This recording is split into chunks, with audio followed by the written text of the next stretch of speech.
Hello friends, welcome to our channel effective study. आज हम speed time distance में यानी कि चाल समय दूरी में टाइप 2 के क्वेश्चंस देखेंगे। तो क्वेश्चंस है इस प्रकार। एक कार चालक किसी दूरी को 10 घंटों में तय करता है। यदि आधी दूरी वो 20 किलोमीटर प्रति घंटे की चाल से और शेष दूरी 30 किलोमीटर प्रति घंटे की चाल से चला हो तो कुल दूरी क्या होगी।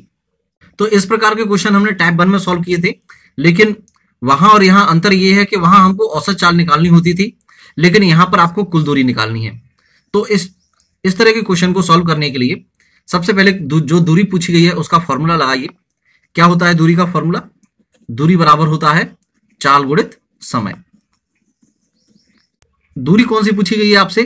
क्योंकि कुल दूरी पूछी गई है, तो आपको चाल कौन सी आप लगाओगे? 20 लगाओगे या 30 लगाओगे? क्योंकि सवाल में कहा गया है आधी दूरी, तो वो 20 की चाल से, और शेष दूरी का मतलब आधी दूरी। जब आधी दूरी 20 की हो गई तो शेष कितनी बची? आधी। तो वो दूरी चलता है वो 30 किलोमीटर प्रति घंटे की चाल से। तो इस तरह से आधी दूरी और शेष आधी दूरी की चालें जो है वो अलग अलग है। तो आपको दोनों में से कोई भी चाल नहीं लेनी है। अगर आप कुल दूरी निकाल रहे हो तो आपको दोनों की औसत चाल लेनी पड़ेगी, और औसत चाल निकालने का फॉर्मूला मैंने टाइप 1 में बताया है। अगर आप वो देखना चाहते हैं तो यहाँ आई कार्ड पे उसकी लिंक दी गई है, आप प्लीज वो देख लें पहले। तो औसत चाल का फॉर्मूला होता है 2xy upon x plus Y, जहां पर x और y जो है वो अलग अलग चाल है। मान लीजिए x की वैल्यू 20 और y की वैल्यू 30, तो वो वैल्यू रखिए। आप सबसे पहले औसत चाल निकालिए। तो औसत चाल यहां पर हो जाएगी 20, y की वैल्यू रखी 30 और 20 प्लस 30 रखेंगे यानी कि 50।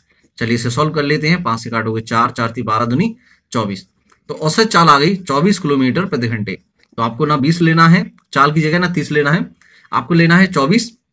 तो कुल दूरी अगर हम निकालेंगे तो d इक्वल टू यानी कि कुल दूरी बराबर चाल लेंगे हम औसत चाल 24, जबकि समय कुल दूरी को तय करने में समय लगा है 10 घंटे, सवाल में दे रखा है तो उसको रखेंगे। तो दूरी बराबर चाल गुणित समय, यहाँ चाल औसत ली है, समय कुल समय लिया है क्योंकि हमको कुल दूरी निकालनी इसलिए। तो दूरी हो जाएगी यहाँ पर 240 किलोमीटर। तो बिल्कुल सिंपल है इस तरह के क्वेश्चंस को सॉल्व करना। पिछले टाइप के सवाल में हमने केवल औसत चाल निकाली थी जब दूरियां समान होती थी। यहां भी दूरियां समान है, आधी और आधी। तो समान दूरियों को निकालने के लिए औसत चाल का फॉर्मूला ये होता है। आप चाहें तो टाइप 1 का वीडियो भी देख सकते हैं इसके लिए। लेकिन इस सवाल में आपसे दूरी पूछी गई है तो दूरी निकाल सकते हैं आप चाल गुणित समय से, लेकिन चाल की जगह पर आपको औसत चाल लेनी पड़ेगी क्योंकि यहां पर दोनों चालें जो है वो आधी आधी दूरी की हैं, कुल दूरी की चाल नहीं है। तो कुल दूरी की चाल के लिए आपको औसत चाल निकालना पड़ेगा। तो कुल दूरी बराबर औसत चाल गुणित कुल समय आप लेंगे। तो 24 गुणित 10 यहाँ पर 240, आसानी से आंसर निकल के आएगा। तो उम्मीद है आपको ये समझ में आया होगा। बिल्कुल सिंपल टाइप का क्वेश्चन था ये। नेक्स्ट टाइम में हम थोड़े से डिफिकल्ट लेवल के क्वेश्चंस देखेंगे। तो उसके लिए प्लीज आप हमारे चैनल को सब्सक्राइब करें और उसके नजदीक जो बेल आइकन है उस पर क्लिक करें ताकि लेटेस्ट वीडियो का अलर्ट आपको तुरंत मिले। वीडियो को लाइक कीजिए, कमेंट कीजिए, दोस्तों के साथ शेयर कीजिए। Thank you, good bye.